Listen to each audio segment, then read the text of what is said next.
You spend a fair amount of money on your instrument. You clearly take music seriously. You've learned some chords and maybe even some scales.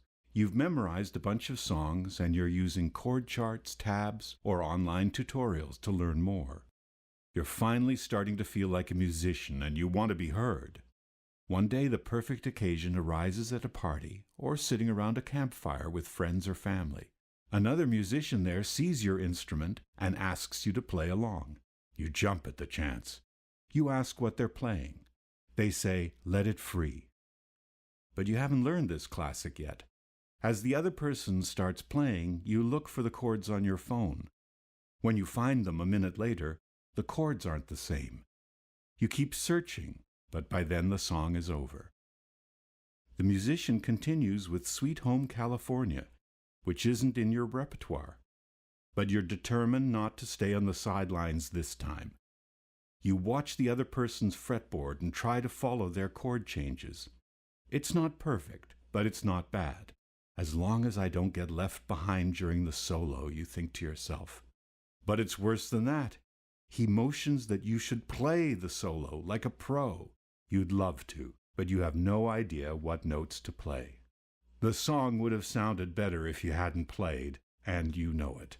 You put your instrument down and grab a drink to calm yourself down.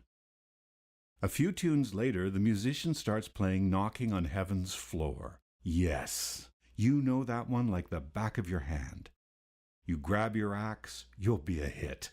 Or you would have been if the other person hadn't said they preferred to sing it in a higher key than the original. Without a capo, you're lost. This once familiar song has become a complete mystery to you. It's pretty frustrating, to be honest. You go back home and start working to regain your confidence. You set aside the chord charts, tabs, or the online tutorials, and you practice by ear. You try to improvise over your favorite songs. Sometimes the notes seem to work, but most of the time you're out in left field. You wonder how musicians play so instinctively. How do they manage to adapt to different situations or styles? How do they find a solution anywhere on the fretboard?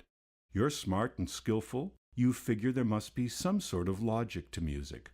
So you start searching the web for answers. You even try taking some private lessons. But as a visual learner, you still can't see how it works. Everyone tells you to study music theory and be patient, that there are no shortcuts. But that was before the Instrumentube.